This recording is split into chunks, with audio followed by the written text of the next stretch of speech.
Hey guys, it's Clockwork Music, and in today's video I'm going to be creating the worst Beatles album. Well, I say that with a pinch of salt really. I'm basically taking my least favourite song on all 13 studio albums of the Beatles and just choosing the worst one and putting it into an album.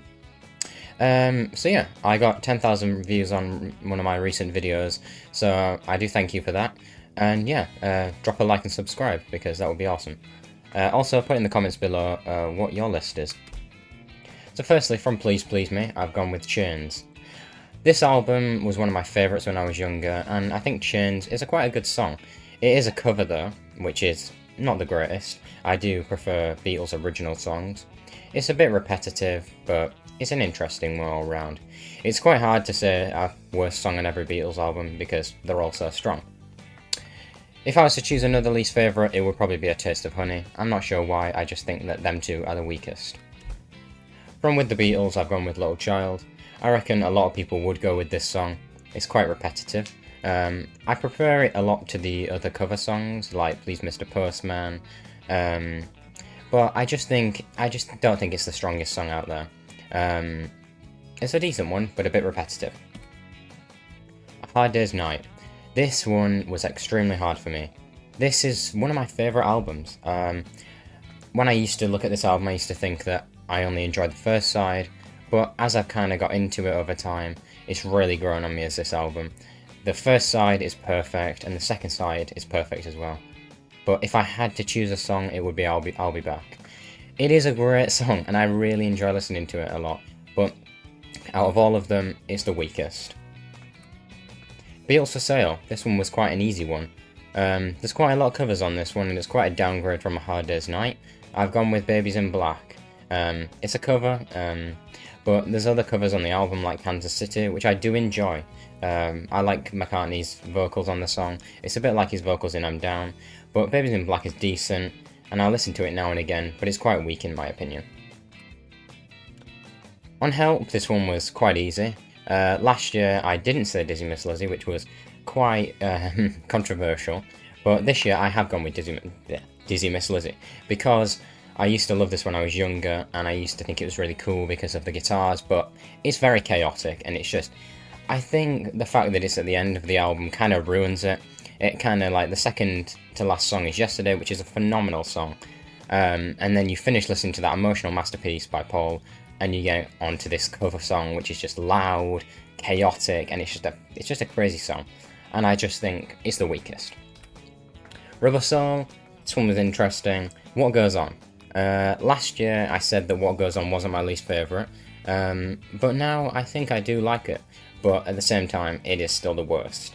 I don't know, it's quite repetitive. I don't mind Ringo. I'm getting quite repetitive saying repetitive, but I do like Ringo's voice on it, but this album is just a step up from all the other albums. I think if I had to choose another one, it might be Run For Your Life. But, I mean, with songs like In My Life and Norwegian Wood, even songs like You Won't See Me, it's just, this album is stacked with amazing songs, and I just think What Goes On is just the weakest. It's kind of like a song which might be on Help, or even Beatles for Sale. On Revolver, this is my favourite Beatles album, so it was very, very, very tough. I decided to go with Dr. Robert. I recently did listen to this and really enjoyed it, but it was either this or I Want to Tell You by George. But I do enjoy George's I Want to Tell You a lot more. Dr. Robert isn't a bad song at all, but in my opinion this album shows the Beatles at their creative peak. You could say it's Sgt. Pepper's, but that's my opinion. There were songs like Eleanor Rigby and Tomorrow Never Knows, which are just phenomenal. A lot of people might not like Tomorrow Never Knows, I enjoy it, but the album is full of amazing, amazing songs. And Dr. Robert doesn't cut it sometimes. I think it's a nice inclusion, but I just think it's quite weak compared to the others. On Sgt. Pepper's, Good Morning, Good Morning. This is interesting. I don't really have an opinion on this one. I don't listen to it all that much. It's one I usually skip. It's quite an interesting song. I do enjoy the weird time signatures in the song, and it just shows Lennon's unique songwriting, which I do enjoy thoroughly, to be fair. I did like reading the story that it was inspired from a Kellogg's advert, which was interesting. I do tend to skip it though. It's a good song, I respect it, and it's quite an interesting John Lennon composition, but this album is just amazing. There's so many good songs on it. But if I had to say another one, it might be the Reprise, the Sgt. Pepper's Reprise, but I do enjoy that one. Next, we've got Magical Mystery Tour. A very, very good album. I mean, it's got a lot of songs which were singles, and this is the American version, I think. But I've gone with Flying. I've never really enjoyed it that much. I mean, I respect that all the Beatles kind of had a way in, like, they all wrote on it, and they all kind of were involved in it thoroughly. And it's an instrumental song, if you didn't know. But it's never been one I've gone back to. I've listened to it maybe once or twice, and once in the movie. But I've never gone back and thought, that's a really good one. I usually do skip it. But if I had to choose another one, it might be Blue Jay Way. I do enjoy it, it's just a bit too dark for me. It's a good George song though. But yeah, I respect the artistic value of Flying, but I don't repeat it much when I'm listening. Moving on to the White Album. We've got Wild Honey Pie and Revolution 9, so I picked one from the first half of the album and one from the second half. Wild Honey Pie is very whimsical and crazy, and it's just a bit of an odd song. I do listen to it now and again. It's an interesting song, but it's not one I go out of my way to really enjoy. And then Revolution 9. A lot of people in my last few videos have said a lot about it and said, oh, you can't disrespect Revolution 9. And I don't disrespect Revolution 9.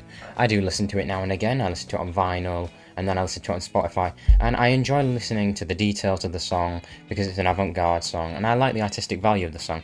And in a couple of my videos, I've said kind of like, oh yeah, I don't enjoy it, which was a bit blunt of me. But the thing with Revolution 9, it's one of those where I listen to it and I think, yeah, it's cool, it's interesting, but I don't sit in the car and go, oh, you know, I'm going to listen to this today. I kind of play like While My Guitar Gently Weeps or Dear Prudence. I think it's great, experimental, but not something I would sit there and listen to all day long. So that was the White Album. Yellow Submarine. I know this is a bit dismissive of the album, but I was not going to include this at first, but I've decided to. So I have said that the entire second half, because it's basically just a soundtrack made by George Martin. I never ever listened to the second half. I listened to it once, and probably when I was watching the movie, but I haven't listened to it enough to have an opinion. One day I will make a video on this though. I put the first side is very strong, but I just would never ever listen to the second side ever. So yeah. Abbey Road, this was a tough one.